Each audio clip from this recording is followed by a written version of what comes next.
non-verbal communication. Verbal communication, oral and written modes. Where is the oral mode used? Where is the written mode used? Where are both modes used? Non-verbal communication. Verbal 35%, non-verbal 65%. Facial expressions, tone of voice, movement, appearance, eye contact, gestures, posture. Non-verbal communication. Advantages of non-verbal communication. Signs, symbols, graphs, charts and flowcharts. Body language and silence. Eye contact, posture, distance, silence. Its role in communication. Barriers to communication. Semantic and linguistic barriers. Ambiguity in expression. Homophones. Contextual meaning in speech acts. Stress and intonation. Word shift. Style. Register and jargon. Acronyms. Socio-psychological barriers. The attention span of the listener. Laughter. The best medicine. External disturbances in the wrong medium. Personal bias and strong feelings. Selectivity, or the I see only what I want to see attitude.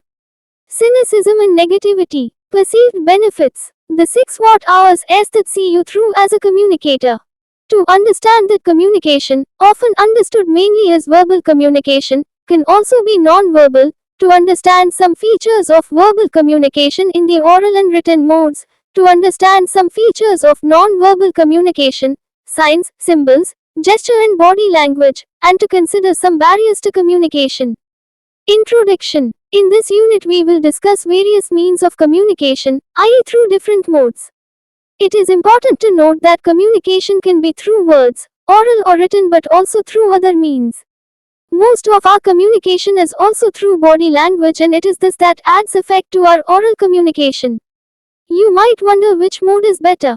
The answer is, all modes are good, but we should know when to use what.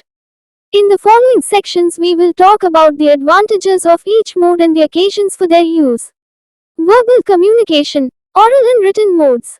Communication is often understood mainly as verbal communication, but it also non-verbal, as we shall see in the next section.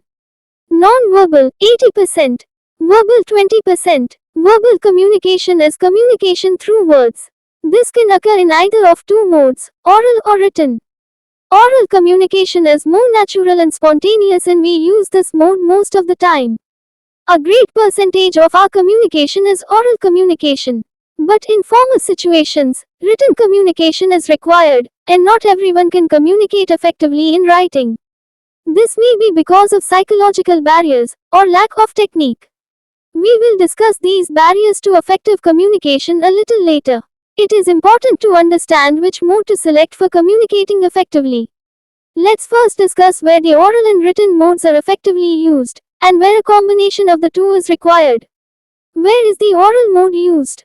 Personal authentication is needed, e.g., between an officer and her personal secretary, a journalist and her source. I heard it from a reliable source. Social or gregarious needs must be met, e.g., speaking with a visiting delegation. Warmth and personal qualities are called for, e.g., group or team interaction. Exactitude and precision are not vitally important, e.g., brainstorming for ideas. Situations demand maximum understanding, e.g., sorting out problems or differences between individuals, or between two groups such as administration and students. An atmosphere of openness is desired, e.g., talks between management and workers. Added impact is needed to get receiver focus, e.g., a chairperson of an organization addressing the staff, a presidential or royal address to a nation.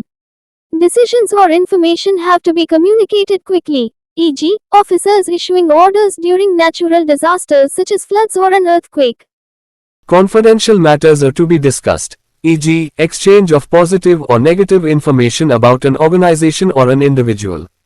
In the process of appointments, or promotion or selection of individuals, a period of open discussion may precede the final decision that is recorded in writing. 2. Where is the written mode used? Where information has to be stored and retrieved, e.g., official records. The reliability and validity of an idea are important, e.g., decisions taken by a group, to be acted upon. The verification and authentication of an idea are important, e.g., a memo from a superior about new accounting practices. Objective references are important, e.g., a research article or informative article. Written communication supplements oral communication, e.g., the minutes of a meeting. Crucial decisions and actions are to be considered, e.g., plans and proposals. Communication is subject to review and reconsideration, e.g., goals, performance appraisals. Personal presence is not required, e.g., circulating a list of holidays for organizations to choose from, routine good wishes at the new year. The communicator needs to extend himself in time and space, e.g., a letter from a company head to all its branches in a country or around the world. Go home tonight and put your great idea on paper. If you can't do that, then you haven't really thought it out. Robert S. McNamara, Secretary of Defense in the Kennedy administration. The discipline of writing something down is the first step toward making it happen. In conversation, you can get away with all kinds of vagueness and nonsense, often without realizing it. Lee Iacocca, President of American car companies Ford and Chrysler. Where both modes are used. When people are expected to carry home ideas, e.g. after a brainstorming session, individuals or teams are asked to develop plans. When follow-up activities are necessary, e.g. after a consultative meeting. When optimal understanding is needed, e.g. a joint communique about international trade agreements. When both clarity and impact are needed, e.g. a new product is launched in the market. When the presentation is exploratory, e.g. a team member presents ideas for a new product. When audience participation is desired, e.g. the presentation of building development plans for a city. When abstract or remote ideas are to be communicated, e.g. a presentation at a science congress or academic conference. If you want to give a man credit, put it in writing. If you want to give him hell, do it on the phone, a regional manager of a company. Check your progress. 1. 2 cars are going in the opposite direction in a narrow lane. One of the car drivers blinks his lights to ask the other driver to wait. This is way communication. 2. What are the modes of verbal communication? 3. Sometimes, teachers give handouts in addition to teaching a class. Why do you think this is done? 4. A person gets a prestigious appointment in a reputed company.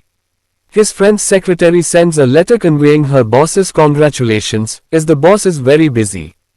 Do you think this is proper? Justify your answer. 5. Grammaticality and precision are not insisted upon in communication.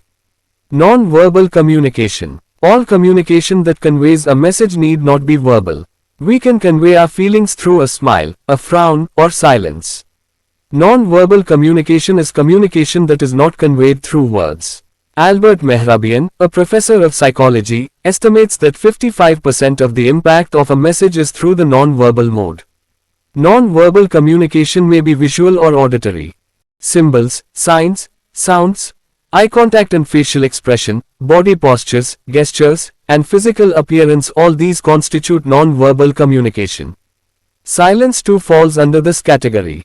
In olden days, when communication media were not well developed, drums and fire were used as a mode of communication. People would communicate through a relay in the beating of drums. There were different lengths and notes of the drumbeat for different purposes. Symbols and signs are used where one-way communication is adequate and effective.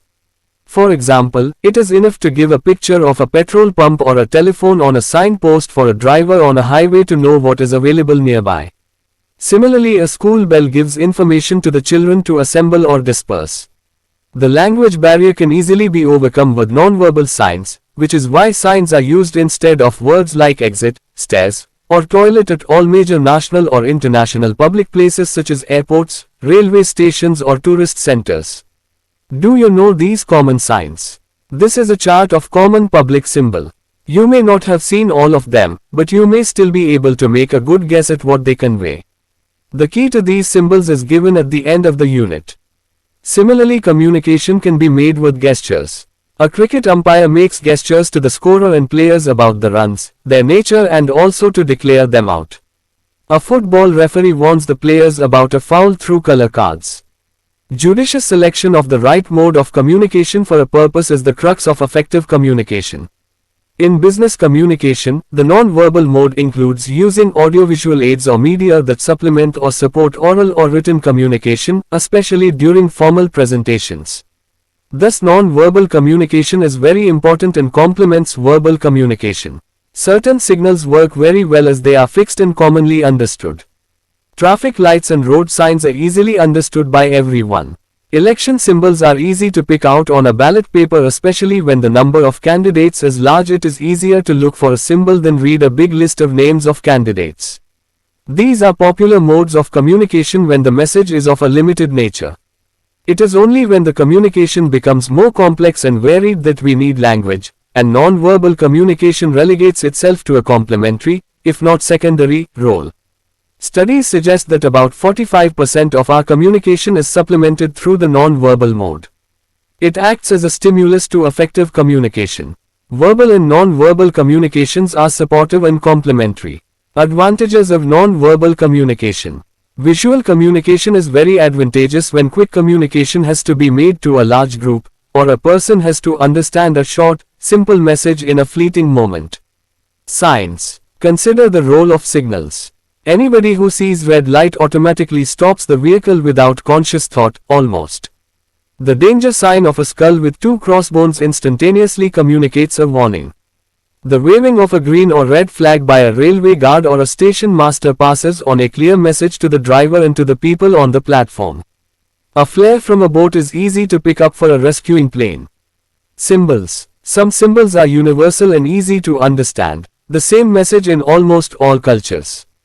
A heart signifies love. A dove with a twig in its beak, or a white flag, indicates peace or surrender. Logos are strikingly effective. In India, the moment one sees the insignia of 3 lions and the Ashok Chakra, one understands that the communication is from the government. Private companies spend time, money and effort developing logos that symbolize them and are memorable and meaningful. If you surf the internet, you will find sites that challenge you to identify some common and not so common, known logos. Logos are recognized by children before they begin to read, and logos are also widely copied, sometimes with minimal changes, to trap the unwary and often illiterate consumer. Graphs, charts and flowcharts.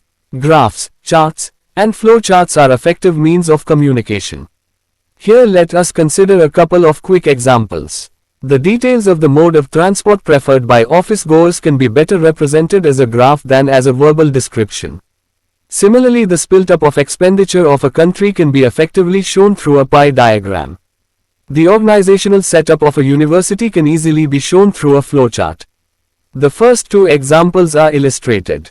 Modes of transport used by office goers in Hyderabad. How the money is spent by the government. Body language and silence. Facial expression is a fundamental contributor to effective communication, and sometimes referred to as the visible code. We talk with our vocal cords, but we communicate with our facial expressions, our tone of voice, our whole body, says a psychologist. During a television interview, a mayor denies any knowledge of a bribe paid by a visiting delegation, but the camera focuses on his hands, which are making nervous and tense gestures.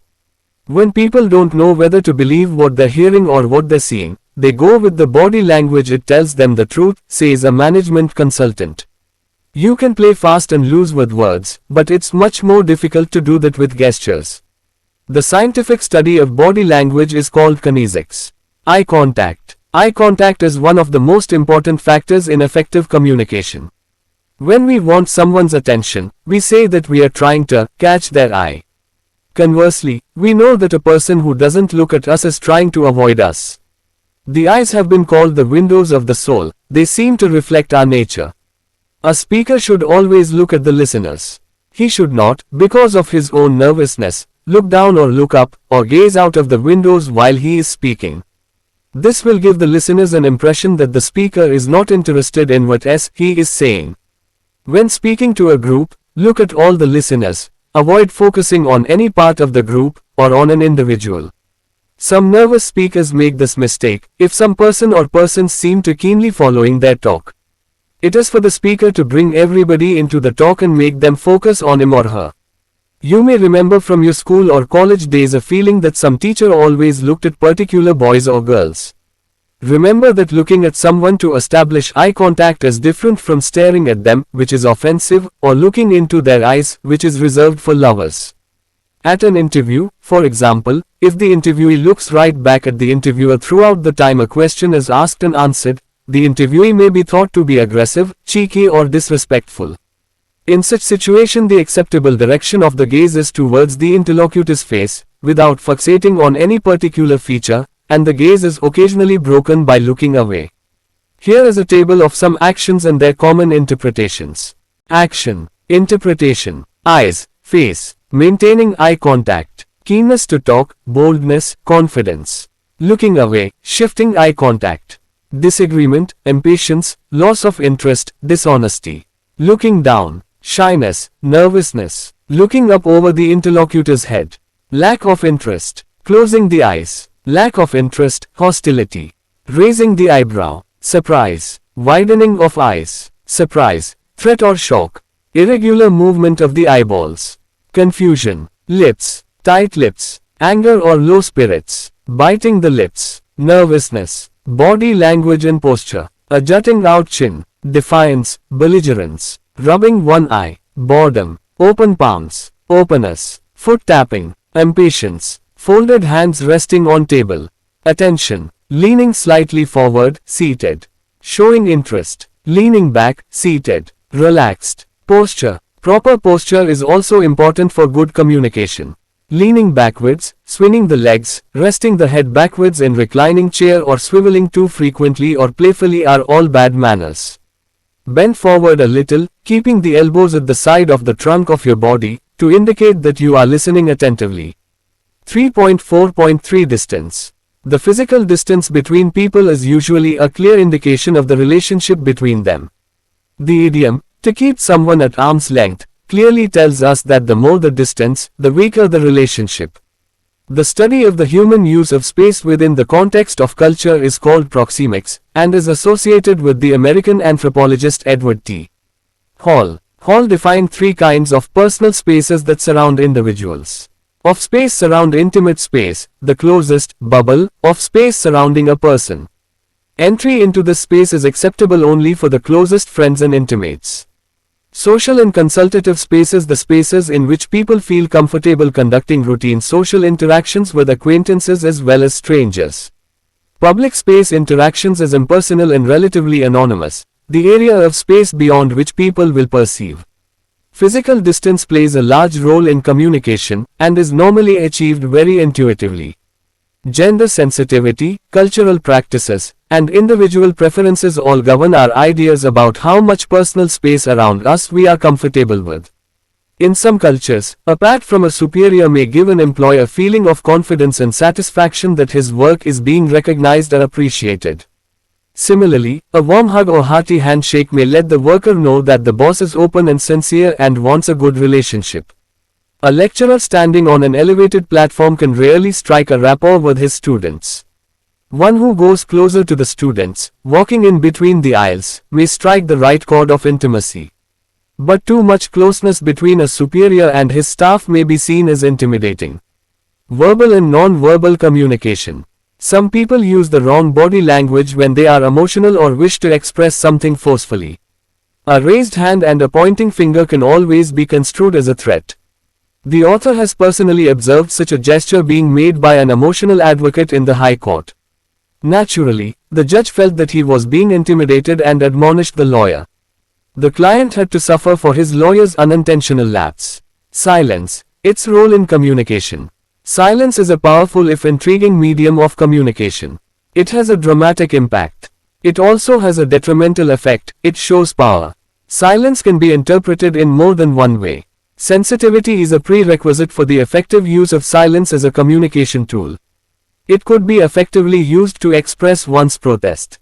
It can also provoke introspection in speakers as well as listeners. Silence can have a dramatic effect in presentations or speeches to draw the attention of everyone, those who are chatting quietly, or even napping. However, if it is not used appropriately, it is open to misinterpretation as lack of preparation on the part of the speaker. Silence can be appropriate or inappropriate depending upon the situation. It can be a very good tool in negotiations. When unrealistic demands are made by a party or workers' unions, a stoic silence can make the other party scale down their rates or demands. When someone is emotional, it is desirable to maintain silence until he lets out all the steam. It is easier to handle a person whose anger has cooled down. Indira Gandhi is said to be famous for her silences at high-level meetings. The Japanese are also said to use silence very effectively. Silences are high-level meetings. Check your progress too. 1. What is non-verbal communication? 2. Can be used as an effective tool in negotiations. 3. They are the windows to the soul. Do you agree with this? Discuss. Barriers to communication. Everybody tries to communicate, but not all communication is successful. That is, there may be a difference between what is intended as the message and what is understood. Communicator. Barriers. Receiver. The reasons for these barriers to communication are several, and may be classified under 3 broad categories. A. Semantic and linguistic barriers. B. Socio-psychological barriers. C. Cross-cultural barriers. We have already discussed some aspects of cross-cultural communication in this unit and in the previous one. We have seen that barriers in cross-cultural communication may arise from variation among cultures in the meanings attached to gestures, symbols or body language. We shall now speak about the first 2 categories of barriers to communication. Semantic and linguistic barriers. Language is not a precise tool for thought. It needs to be handled deftly, accurately and carefully. We shall return to this point in later blocks. Ambiguity in expression. Every language has words that sound the same but have different meanings, or words that sound or look very similar but are very different in meaning. Ambiguity can arise because of such words or expressions, whether intentionally or unintentionally. An intentional use of such a word is commonly known as a pun. Look at this example, they can fish here. This can mean either, they are permitted to fish here, or they put fish into cans here, for marketing. The word, can, in is a modal auxiliary, in it is a main verb, related in meaning to the noun, a can. There is a well-known joke about the farmer, who said about his abundant harvest of tomatoes, "We eat or sell what we can, and what we can't, we can." By now you can easily understand how the farmer is using the word can in 2 meanings. Ambiguity can arise out of the careless use of pronouns, as the following riddle illustrates. A carpenter was instructing his overworked and underpaid helper. "I'll hold the nail in place, when I nod my head, hit it hard with the hammer." What did the helper hit? The suggestion is that the disgruntled helper hit the carpenter hard on the head instead of the nail because he asked him to. Homophones. Words that are pronounced similarly but have different meanings are called homophones. Here are some examples. See, sight, sight, wait, check, weak, lose. A proficient listener can easily make out the meaning from the context, but a not so proficient or inattentive listener may have problems when he listens to sentences like these. It's a naughty problem. It's a naughty problem. Therefore, one should be careful in using such words, keeping the listener in view. Contextual meaning and speech acts. Language as used in communication has the property that much of the meaning is derived from the intention and the context of an utterance. Language is used to perform a speech act, such as giving an order, extending an invitation, and so on. Thus the sentence, "Ram, the door is open," can be interpreted in at least 5 ways, depending on the context. As an invitation, "Ram, come in." As a command, "Ram, close the door." As a warning, "Ram, be careful." As a statement of intent, "Ram, we are open for discussions." As a dismissal, "Ram, you can leave." Broken into the is an exclamation of surprise, "My God! Someone has broken into the house." As a warning, "Ram, don't do any mischievous things, lest someone should see you." Stress and intonation. House. Stress on a particular syllable in a word, or on a word in a sentence change the meaning drastically. In sentences, can. They stole the fruit from the garden. They stole the fruit from the garden. They stole the fruit from the garden. They stole the fruit from the garden. The effective use of intonation, the tune, in which something is said, convey a meaning that is not actually said. If you hear the words, "He's quite good," with a rising tone on good, commonly called, intonation, you get the impression that the speaker has left something unsaid. "He's quite good, but..." What is left unsaid is usually taken to be a negative comment. Word shift. The meaning of a sentence can change when the position of a word is shifted. They rang up the parents concerned, i.e. the parents connected with the issue. They rang up the concerned parents, i.e. the parents who were worried. It snows here only in winter, at no other time than in winter. It only snows here in winter, it does nothing but snow during winter. It snows only here in winter, nowhere else does it snow. They want the report only on bond paper, no other paper is to be used. Only they want the report on bond paper, no one else does. They want only the report on bond paper, other things need not be on bond paper. Style. Our communication must be made in a style appropriate to the occasion. We shall distinguish mainly two styles, formal and informal. Using a formal style where the informal one is required may create a comic effect. An informal style where a formal style is expected could be misunderstood as rudeness or lack of etiquette. A very formal and completely unambiguous style is required in legal statements, which have to be absolute, allowing for no other possible interpretation. For example, an ordinary sentence, I did not borrow 50,000 rupees from Mr. Rao on June 6 could be made precise as follows. I did not borrow 50,000 rupees or any other amount from Mr. Rao on June 6 or on any other day. But such statements should be used only in legal parlance. Their everyday use by a speaker puts him or her in danger of being labeled an eccentric. The language of a speaker should vary according to the role he is playing. Look at the following statements, which more or less convey the same meaning of empathy. I feel your pain. A politician. I hear what you are saying. Call center staff. I see what you mean. A businessman. Register and jargon, acronyms. In certain fields certain words have a special meaning.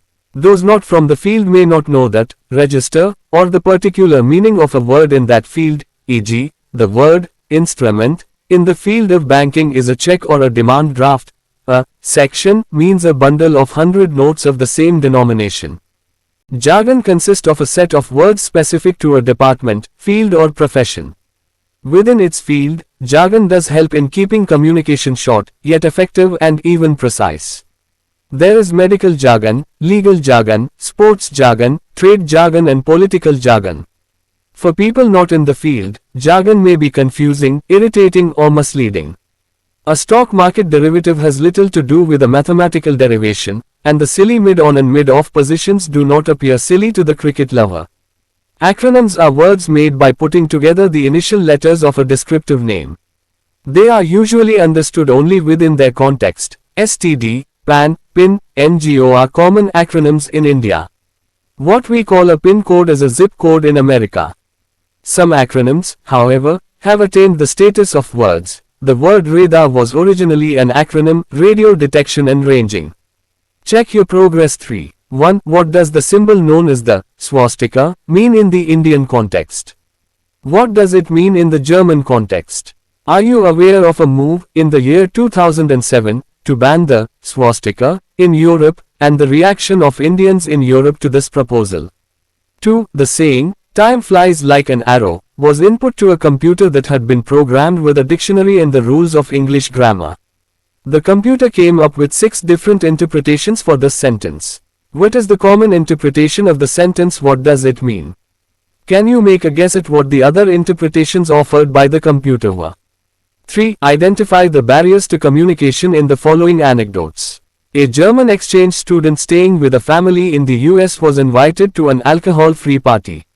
His host family faxed his parents in Germany asking that they send permission for the student to attend. No, came the quick reply. They did not want their son to attend any party where free alcohol was served. A man told the canteen boy to make a coffee for him with less sugar. To his surprise, he was served a cup of coffee without sugar. When asked, the canteen boy replied haughtily, "You only asked for sugarless coffee." Socio-psychological barriers. The attention span of the listener. However interesting a topic, the time spent on it should not exceed the audience's patience or attention span. On the telephone, brevity is essential. Emails should always be brief. Brevity indicates an effort by the speaker to convey the essence of what he wants to say in the best possible way. A classic example of brevity, when Gandhiji died, the writer and Nobel laureate Pearl S. Buck remarked, another crucifixion. In just 2 words, she conveyed the idea of Gandhiji as a prophet. Student A. The last speaker at the seminar was very good. Student B. Was he? What did he speak about? Student A. Oh, about 2 minutes. At an inaugural function, speaker after speaker had held forth, ignoring the audience's growing impatience and restlessness. Finally the master of ceremonies announced, and now our chief guest will deliver his address.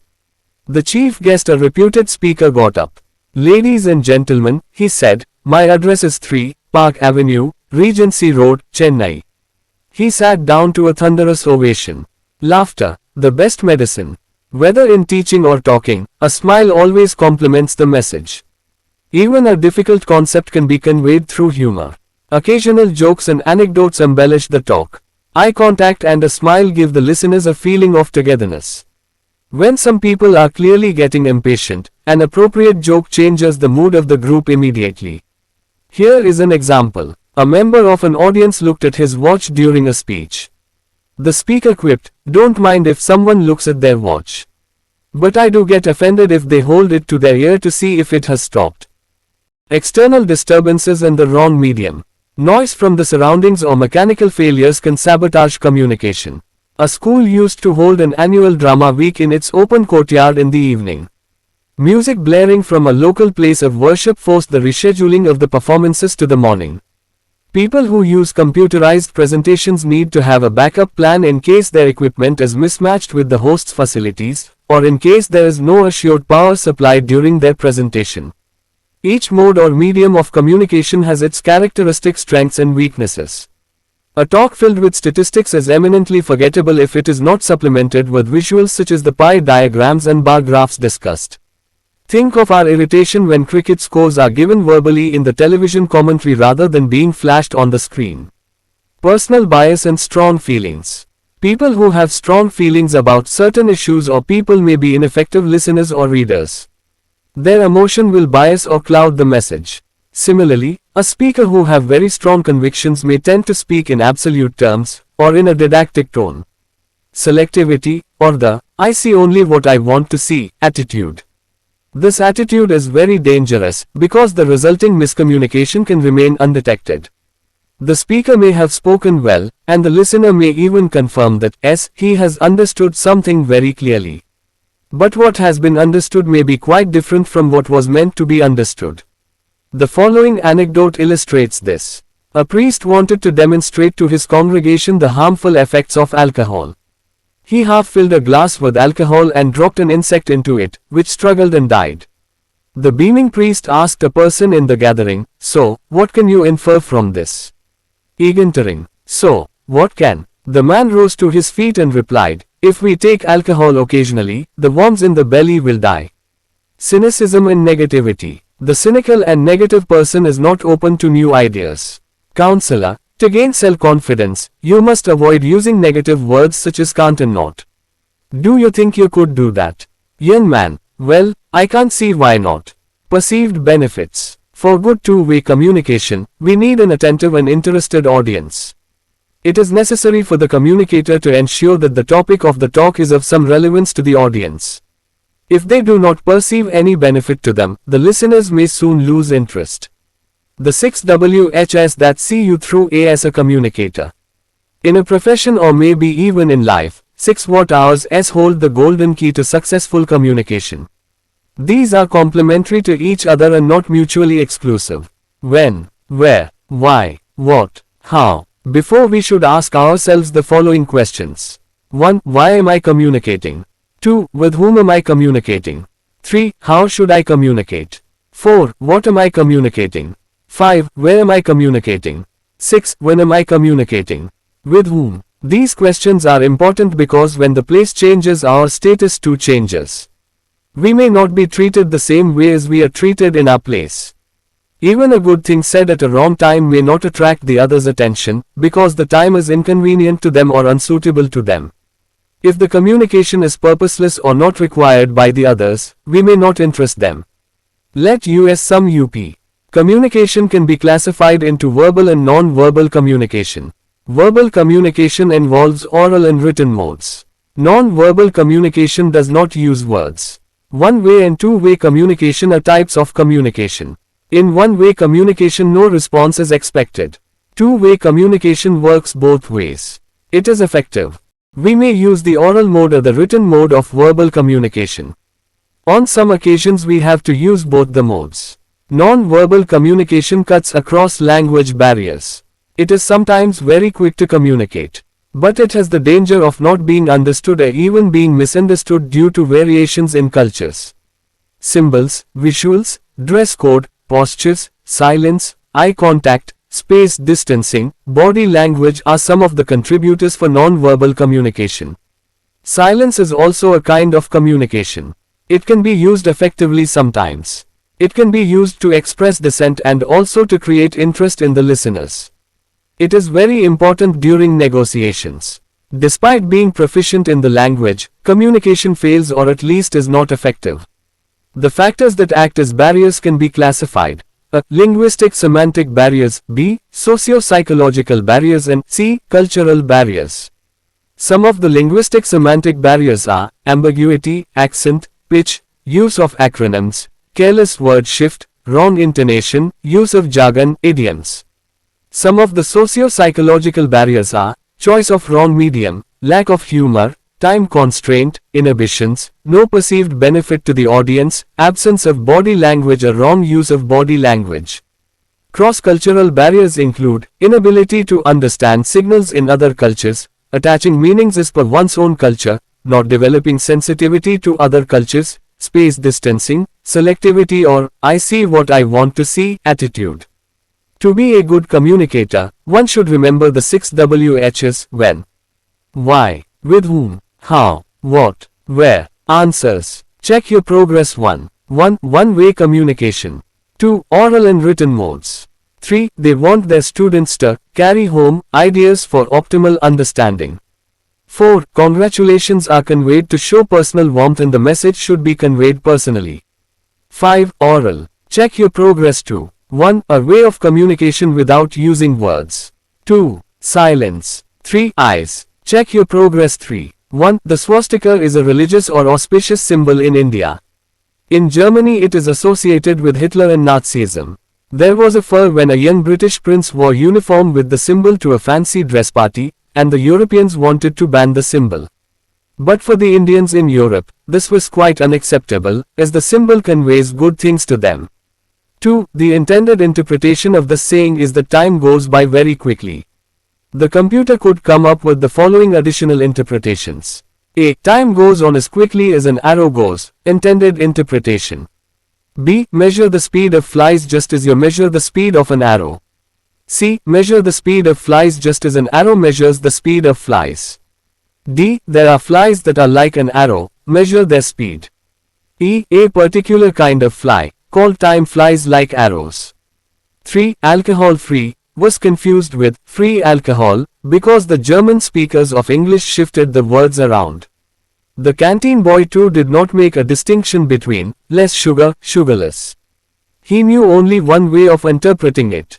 Common signs. ATM, baggage, baggage carts, bar, buses, check-in, concessions, currency exchange, customer service, customs, duty-free shop, escalators, gifts and news, mailbox, shoe shine, taxis, telephones, restrooms, wheelchair accessible elevator.